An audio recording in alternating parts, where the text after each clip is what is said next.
Fala família, sejam muito bem-vindos ao canal da Igreja Casa de Amor. Nós hoje estamos gravando o quadro É Isso Mesmo? Você que tem nos acompanhado e tem gostado desse conteúdo, eu quero que você já dê um like no vídeo, já compartilhe. Você que não é inscrito no canal, se inscreva, porque dessa forma nós patrocinamos de uma forma positiva a palavra de Deus.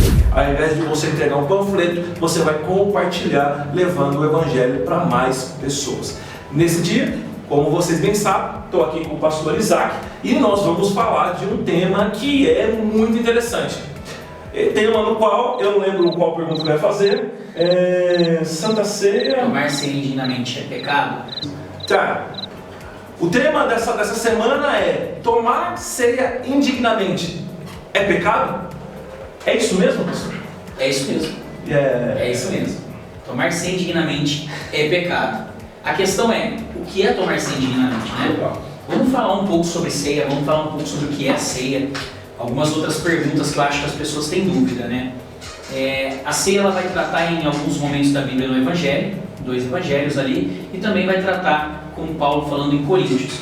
Quando a gente lê esse texto, a gente vê que a ceia é uma coisa muito mais simples do que o que nós costumamos fazer. Não é menos poderosa, entenda? É simples, né? Correto. Que as pessoas possam entender que nós não estamos falando do poder ou da importância, mas sim da simplicidade, como é a maioria das coisas na palavra de Deus. Por exemplo, uma coisa que as pessoas erram muito é: quem pode ministrar a ceia? As pessoas, quem pode? É só o pastor. Mas aonde está escrito isso? Exatamente. E essa é a maioria dos problemas da Bíblia. A gente tira conclusões sobre coisas baseadas na nossa cultura evangeliquez, vamos dizer assim. Costumes. Exatamente. Mais, né? A gente pega, o que acontece? A igreja vem de um período de usos e costumes muito grande. Exato. Eu não estou criticando, dizendo se isso é certo ou errado. Eu estou dizendo que vem disso. Exato, é uma realidade. Exatamente. O que aconteceu com esses usos e costumes? Eles criaram conceitos que eram conceitos para preservar a igreja e criaram como doutrinas primárias. O que são doutrinas primárias? Coisas que você perde a salvação se você não fizer desse jeito. Sim. Isso é doutrina primária. E está errado. Então a questão da ceia é a mesma coisa. Por exemplo, quem pode ministrar? Eu posso ministrar dentro da minha casa, não por ser pastor. Eu estou na minha casa com a minha família, eu decido fazer um culto no lar e eu quero ministrar a ceia. Eu quero ceiar com a minha família. Eu posso ter esse momento de comunhão enquanto igreja com os meus familiares. Não tem problema nenhum. Nesse momento de pandemia a gente até experimentou um pouco disso, né? Exato, através das lives, nós sendo em casa. E é um negócio interessante, por quê? Porque isso veio algo que veio enraizado da antiga aliança, no conceito de ungido, né? O Davi foi ungido, então ele é o rei, fulano foi ungido, então ele é o profeta, e por aí vai, né? E quando a gente vem para a nova aliança, a gente vê que o Espírito Santo ele desceu sobre toda a carne. Sim. Então, o pai de família que está em casa, por um exemplo que você usou na live, ele é um sacerdote, né? Junto com sua esposa, junto com seus filhos, sim, que tem o Espírito Santo. Através do movimento da aceitação de Cristo, e se tornou um ungido de Deus. Muito legal, Isaac, que no século III, eu falei até isso esses dias no culto, foi descoberto em Israel, eles estavam fazendo a extensão de um presídio lá em Jerusalém, e foi descoberto fundamentos de uma casa da igreja primitiva. E no chão, né, lá no chão feito com pedras de granito, tinha uns desenhos de peixe, de pão, e uns escritos dizendo que quem era a líder daquela célula, ou daquele grupo pequeno, ou daquela igreja ali, era uma mulher, e essa mulher servia a ceia, tinha uma mesa ali. Cara, é muito lindo. Agora eles se isolaram lá, os historiadores estão lá e tal. Então você vê que é um conceito da igreja primitiva, e era simples. Somente vamos sentar aqui, vamos entender, né? Vamos entender os princípios e vamos realizar aquilo que é uma ordenança. Exatamente. E a gente tem que tomar muito cuidado porque a gente acaba excluindo as pessoas disso quando nós fazemos esse tipo de coisa. Exato. Quando a gente fala, não, você não pode cear na sua casa. Eu não sei, mas tem muitas famílias que eu já assisti que às vezes eu não tinha acesso até ir até a casa dessa pessoa, e a pessoa estava doente, ela não tinha como vir até a igreja. E os familiares se reuniram e eles fizeram a ceia. Então assim, não tem um problema nenhum nisso, em você cear com a sua família, você cear com seus amigos em um momento de culto. Você não depende de um pastor para isso. O que eu acho importante é a pessoa que conduzir esse momento ser um ministro da palavra, e não um ministro em questão de cargo dentro da igreja, mas alguém que conheça a palavra, que vai falar correto sobre a ceia, Exatamente. que vai instruir correto sobre a ceia. Eu acho que isso é de suma importância. É a mesma questão do batismo. Também não é só pastor, não é só presbítero, não. Qualquer pessoa que seja ministro do evangelho, que pregue a palavra de Deus da forma correta, pode fazer isso. Uma coisa que a gente acaba errando nessa de excluir as pessoas, também por costumes. Não sei nas igrejas que você passou até hoje, mas antigamente o que eu escutava é: criança não pode participar da ceia. Então o pessoal até fazia um lanchinho no final do culto para as crianças, para que as crianças pudessem comer para não ficar com vontade. Porém, não tem problema para criança participar da ceia. Se uma criança não puder participar da ceia, eu não posso participar da ceia. Exatamente. Então assim, elas já nivelaram por cima, né? Exatamente, elas estão num nível maior, elas estão numa sinceridade maior do que nós. Mas elas não entendem profundamente a palavra de Deus. Nem a maioria dos cristãos entendem. É bem isso. E a maioria dos que entendem não cumprem. Ixi. Então, por isso que fala que muito lhe é dado, muito lhe será cobrado. Exato. Então, assim, é muito subjetivo você falar que uma criança não pode tomar por causa disso. Então, assim, a criança pode tomar, porque a criança também pode ser salva ou não. Sim. Se a criança morrer, ela vai para o inferno porque ela não entende sobre Cristo? Não. Então, se ela vai para o céu, se ela tem salvação, ela também pode tomar a Santa Ceia. Legal. E Isaac, o que é então? Se eu estou indigno, o que é o ser indigno e não poder sentar nessa mesa? Bacana. Eu acho que tem dois pensamentos principais a respeito de tomar a ceia indignamente. O primeiro pensamento seria naquela pessoa que ela está em pecado e ela decide não sair do pecado, ela decide continuar no pecado sempre e mesmo assim... Para a iniquidade. Exatamente. Está patinando, não quer sair, mas tem essa religiosidade de falar: cara, eu vou ficar exposto se eu não tomar, né? Sim. Se eu faltar todos os dias, vocês vão perceber. Não quer sair, eu não tenho esse lance, eu não quero arrependimento, eu quero continuar, eu vou sair daqui e vou continuar fazendo. Essa pessoa, dentro de um contexto, ela se torna indigna. Exatamente. E por que indigna? Daí o versículo até anterior explica, falando quando ele diz assim, examine-se o homem a si mesmo. Para pensar nisso. O que é ensinado na igreja é: se você pecou, não toma ceia. Ou se você está em pecado, não tome a ceia. Isso está errado. Correto. Então, se eu estou em pecado, eu tomo a ceia? Não. Entenda uma coisa. Preste atenção. Paulo está falando: examine-se o homem a si mesmo. Quando fala de examinar, te remete à figura de qual profissional? No médico? No médico. O que Paulo está querendo dizer? Imagine você vai no médico. Você chegou no médico. Você pega e faz os exames e o médico chega para você e fala assim: você está com câncer e você vai morrer em um mês se você não se tratar dessa forma. O que você faz quando o médico te fala isso? Não vou tratar. Perfeito. Seria loucura você chegar diante do médico, ele te fala isso e você falar: tá bom, obrigado, só queria saber se eu estava doente, e ir embora. Não é loucura? Sim. É disso que Paulo está falando, só que ao invés de um terceiro, você mesmo vai se examinar. Está falando assim: você vai olhar para dentro de você, você vai ver o que existe de errado em você, e depois que você ver isso, você vai mudar. Então, quando você lê o versículo inteiro, ele fala assim: examine-se o homem a si mesmo, então coma e beba. Então não é se examinar para falar: eu estou em pecado e vou participar. Pelo contrário, você tem que se examinar, e você, depois de se examinar, tem que resolver seus problemas e comer e beber. Sabe, eu acho muito complicado negar a participação da ceia, porque eu imagino aquilo como algo espiritual, né? Eu vejo o corpo e o sangue representados sendo oferecidos para que eu participe dessa comunhão. Correto. Quando eu recebo aquela bandejinha, ou seja o que for, como passa na sua igreja, eu não sei, da ceia chegando perto de mim, e eu me examinei, vi que eu tenho algo para mudar, e eu decido não mudar, eu estou negando o sacrifício. Eu estou olhando e falando assim: existe o pão e o sangue do sacrifício na minha frente, eles estão aqui representando isso. E eu sei que eu preciso mudar de vida para ser salvo, eu preciso de parar de praticar o pecado, mas eu escolho continuar no pecado e eu nego aquele sacrifício, eu estou negando o sacrifício. Por isso que ele fala que aí você não tem parte com ele, né? Exatamente.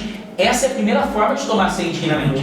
A segunda forma é não entendendo o que a ceia é. Você é uma pessoa que não conhece Jesus, que não conhece nada sobre ele, você não tem a mínima ideia do que se trata a ceia, e você vai lá e toma por ignorância. Chegou felizão no culto, foi convidado, estava na festa lá, falou, vamos no culto, sempre tem os irmãos, né? Chegou lá, estava no meio do louvor, sentiu tocado, falou, caramba, tô dando pão aqui, tô dando suco, vou comer. Esse cara ele está tomando indignamente. Exatamente. Não sabe o que está acontecendo ali, não sabe, não tem um novo nascimento dentro da consciência, dentro do morrer para a carne. Então esse camarada que vem e que não conhece, esse é enquadrado dentro do indignamente. Ele não conhece, ele não sabe o que está acontecendo ali. Sim. Poderia, por exemplo, ser tratado como indignamente o fato de não esperar todos para comerem e tomar junto. Porque a Bíblia fala, quando vocês se reúnem, vocês não esperam uns aos outros para partir o pão e tomar o vinho. Então também poderia ser considerado. Nós só temos que fazer uma distinção entre a pessoa que não conhece nada e a pessoa que não é batizada. Porque uma pessoa que não é batizada, se conhecer, pode tomar a ceia. Legal. Não tem problema nenhum. A Bíblia não fala que você tem que ser batizado para tomar ceia. E é outra coisa que nós somos ensinados. Olha, eu já presenciei uma coisa basicamente em cima disso. O batismo estava marcado com uns 4 domingos na frente, mas antes tinha uma ceia, né? Aí o cara já tinha aceito Jesus, já estava mergulhado em Jesus, já amava Jesus, já estava nesse contexto, né? Aí eu falo assim, puxa, mas eu quero tomar ceia. Aí dentro do contexto daquela denominação, eu falo, não, você tem que esperar o batismo. Então, eu não preciso ter descido as águas. O lance de descer as águas é relacionado a um outro aspecto da palavra. Exatamente. E a ceia é relacionada a um outro aspecto relacionado ao conhecimento, o nascimento, o entendimento do que está acontecendo ali. Sim, o que eu penso só é que a gente tem que ser sensato. Em qual sentido? Não tem problema quem não é batizado tomar ceia, até que ele tenha a oportunidade de batizar. Porque não tem problema ele tomar sem ser batizado. O problema é ele ter a oportunidade de se batizar, não querer batizar e continuar tomando a ceia. Porque se eu entendi o que é a ceia, se eu entendi o sacrifício, se eu entendi a entrega de Cristo, eu não tenho problema com me batizar. Agora, nesse exemplo que você citou, qual que é o problema da pessoa tomar? Está marcado, vai acontecer, já existe a disposição, já existe ali, é claro, você nota que a pessoa quer aquilo. A pessoa já nasceu de novo, né? Sim, qual é o problema dessa pessoa não tomar ceia?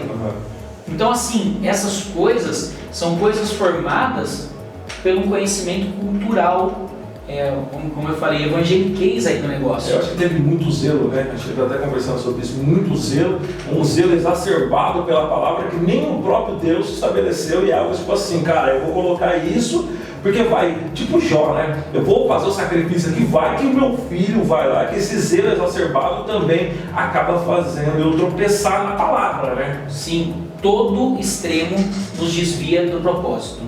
Todo extremo vai nos desviar do propósito. Exato. Você não ter nada de zelo vai te desviar do propósito. Você ter zelo extremo vai te desviar. Nossa, ter zelo extremo vai, porque vai te fazer ver pecado onde não tem. A Bíblia fala que você tem que ser zeloso. Não fala que você tem que ser muito zeloso ou extremamente zeloso. Não caia para extremos. Faça o que a Bíblia manda e pronto. É simples. É igual a gente falou sobre a questão da ceia. É simples. Até tem um cantor que tem uma música, né? Ele fala assim, é fácil demais viver em paz, a gente que complica tudo. E é realidade isso.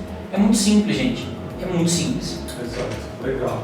Então, fazendo um overview, né? um olhar geral do que está acontecendo. Indignamente, então, é quando eu não conheço o que está acontecendo, não sei, caí de gaiato no navio, não entendo o sentimento profundo da ceia e tomo a ceia, eu estou indigno, né, nesse contexto, e também quando não há arrependimento. Não tem, aliás, quando não há arrependimento, quando não há projeção, quando não tem desejo, quando eu estou numa vida de iniquidade, tenho consciência, exatamente, não quero largar, né?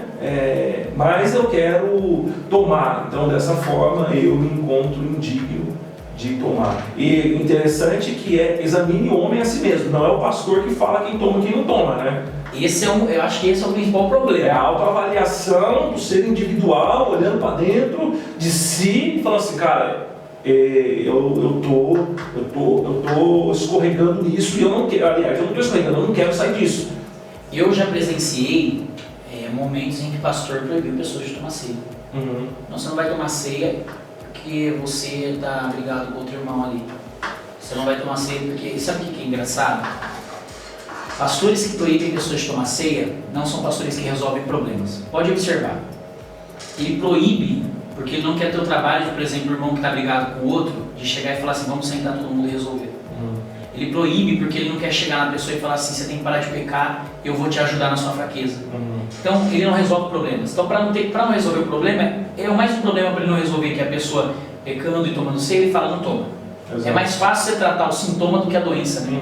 Então, tipo assim, fica ali tratando sintoma e não quer entrar na profundidade do que a pessoa precisa. E você pode olhar para ver num contexto até mesmo dos 12 apóstolos, Jesus sentado na mesa, Jesus sabendo que ali tinha um traidor, ele não tira esse traidor, correto? Na mesa da ceia é a mesa da revelação do traidor. Então, ao mesmo tempo que está tendo uma ceia, tem uma revelação acerca de quem ia trair, ou seja, naquele momento Jesus sabia quem ia sair do propósito e nem por isso deixou de ter comunhão com eles. É porque a comunhão... Aí ele foi lá e vacaiou, né? Exatamente. Deixa tomar direitinho, molhou o pão. Bagunceiro, né? É uma marca de quem está perdido aí, né? No que está fazendo. E é muito engraçado a questão da comunhão, porque Deus sempre está disposto a ter comunhão conosco. Exato. O problema é que muitas vezes nós não queremos ter comunhão com Ele. Ter comunhão é dividir quem você é, ser um. Então Deus está disposto a isso. E por que na mesa ali todo mundo ceiou, mas um teve um comportamento diferente? Porque ele escolheu não ter esse comportamento. Então é uma questão de escolha, a mesma coisa é a ceia. Então a gente tem que tomar cuidado sim, para não tomar indignamente, mas entender que estar em pecado e negar a ceia não é uma opção. Você tem que resolver seu problema. Exato. Você tem que parar de pecar, você tem que participar da ceia. Isso é a marca de quem nasceu de novo. Exatamente. Cara, eu nasci de novo, cara, eu preciso... É uma consciência, porque ainda tem muito esse lance que você fala assim, cara, eu confessei com os meus lábios, né? Eu falei, Jesus, eu te aceito como meu único suficiente Salvador. Só que entra dentro de vários aspectos, até o próprio Cristo fala, né, cara? Vocês falam da boca para fora, por dentro vocês estão distantes. Cara, vocês estão aí, a boca de vocês estão dizendo algo, mas vocês não me louvam. É algo que não... É nesse aspecto que a gente pega, né, Zé?